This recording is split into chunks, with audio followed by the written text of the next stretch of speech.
नमस्ते दोस्तों, मैं हूं आरपी। स्वागत है आपका इंडिया 24 में। आतंकी संगठन हमास और इजरायल के बीच हुए युद्ध में कौन जीता? 11 दिनों तक इजरायल और हमास के बीच चला ये युद्ध, आखिर में कौन जीता? हमास दावा कर रहा है कि वो जीता और इजरायल दावा कर रहा है कि वो जीता। अब सवाल उठता है कि आखिर जीता कौन? आतंकवादी संगठन हमास के लिए आज ये समझना जरूरी है कि वो इजरायल को कभी नहीं हरा सकता, क्योंकि इजरायल बहुत ही शक्तिशाली देश है। इजरायल और आतंकवादी संगठन हमास के बीच 11 दिनों तक चले युद्ध में आखिरकार ये बेनतीजा ही रहा। इसे किसी की जीत कह ही नहीं सकते हैं। भले ही फिलिस्तीनी जश्न मना रहे हों, लेकिन इस जश्न मनाने से कोई फायदा नहीं है, क्योंकि सबसे ज्यादा नुकसान तो हमास का ही हुआ है। आप तस्वीरों में देख सकते हैं, हमास की बड़ी बड़ी बिल्डिंगें ध्वस्त हो गई। इजरायल का ना के बराबर नुकसान हुआ है। माना जा रहा है कि इजिप्ट और अमेरिका ने युद्ध विराम के लिए इजरायल और हमास के बीच मध्यस्थता की और दबाव बनाया, जिससे ये युद्ध खत्म हो जाए।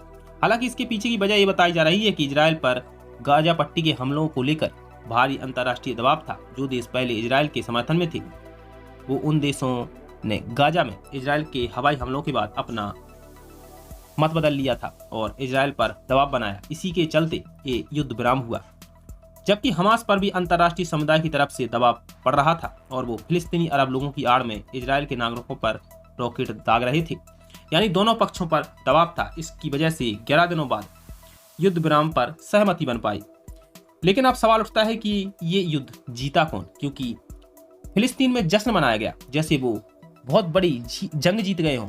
दोस्तों, आपको बता दें कि साल 2014 में भी ऐसे प्रस्ताव पर सहमति बनी थी। उस समय इजरायल और हमास के बीच 7 हफ्तों तक युद्ध चला था। इसके बाद युद्ध विराम पर सहमति बनी, लेकिन दुर्भाग्यवश ये प्रस्ताव ज्यादा टिक नहीं सका और एक बार फिर ये युद्ध विराम ज्यादा दिन न चले, ऐसा भी हो सकता है। भले ही अभी सहमति बन गई हो, लेकिन 1 या 2 साल बाद फिर से ऐसी स्थिति पैदा हो। दोस्तों, आपको बता दें कि अब इजरायल दावा कर रहा है कि जीत उसकी हुई है, जबकि हमास के लड़ाके गाजा पट्टी में जीत का जश्न मना रहे हैं। तस्वीरें आप देख सकते हैं, तस्वीरों में किस तरह से फिलिस्तीन में जश्न मनाया जा रहा है। आज इस वीडियो में हम आपको बताएंगे कि 11 दिनों तक चले इस युद्ध में कौन जीता और किसको ज्यादा नुकसान हुआ है। हमास का नियंत्रण गाजा पट्टी के इलाकों में है और इन इलाकों में इजरायल के हवाई हमलों में 243 लोग मारे गए, जिसमें 66 बच्चे शामिल हैं। इजरायल ने दावा किया है कि हमास के 250 आतंकवादियों को भी मार गिराया है, जिनमें 25 बड़े हेडलर्स हैं। इजरायल ने यह भी कहा है कि उसने अपने हवाई हमलों में हमास का टनल नेटवर्क भी पूरी तरह से तबाह कर दिया है। इस टनल का इस्तेमाल हमास इजरायल में आतंकवादी भेजने के लिए करता था। इसके अलावा इजरायल ने हमलों में गाजा पट्टी में 17,000 घरों को भी नुकसान पहुंचाया है। हमास के मीडिया ऑफिस ने खुद जानकारी दी है और ये तो तय है कि इजरायल के हमलों से हमास को भारी नुकसान हुआ है। तस्वीरें भी बता रही हैं कि किस तरह से खंडहर में तब्दील हो चुका है एक बड़ा इलाका। दोस्तों, आपको बता दें कि हमास को करीब 700 करोड़ रुपए का नुकसान हुआ है। $90 मिलियन का नुकसान हुआ है इस युद्ध से, जबकि हमास इजरायल का ज्यादा कुछ नहीं बिगाड़ सका, क्योंकि हमास के ज्यादातर रॉकेट इजरायल ने हवा में ही ध्वस्त कर दिए। इजरायल के पास ऐसी तकनीक है जिसकी वजह से हमास के रॉकेट हवा में ही ध्वस्त हो गए। इजरायल के प्रधानमंत्री बेंजामिन नेतन्याहू ने कहा कि हमास से 2 तरह से निपटा जा सकता है। पहला, हमास पर पूरी तरह से विजय प्राप्त करके, या फिर हमास की लड़ाकू क्षमता को नष्ट करके। इजरायल ने दावा किया है कि हमास के लगभग 250 लड़ाकों को मार गिराया है, उसके टनल नेटवर्क को पूरी तरह से बर्बाद कर दिया है, उसके इंफ्रास्ट्रक्चर को भी नुकसान पहुंचाया है। बेंजामिन नेतन्याहू का दावा है कि इजरायल ने हमास को कई साल पीछे ढकेल दिया है। इतना नुकसान हमास को हुआ है। हालांकि इजरायल ने भले ही हमास को भारी नुकसान पहुंचाया हो, लेकिन वो अपने लक्ष्य में अभी तक कामयाब नहीं हो पाया है। वो ना हमास पर पूरी तरह से विजय प्राप्त कर पाया है और ना ही उसकी युद्ध क्षमता को पूरी तरह से नष्ट कर पाया है। इसके भी कई कारण हैं। हमास के पास अभी भी लगभग 50,000 लड़ाके गाजा पट्टी में मौजूद हैं। हमास के पास हजारों रॉकेट का जखीरा है। हमास कल रात तक इजरायल पर रॉकेट दाग रहा था। यानी हमास ने दिखा दिया कि वो कमजोर है, लेकिन वो फिर भी रॉकेट दाग रहा है, इजरायल को परेशान कर सकता है।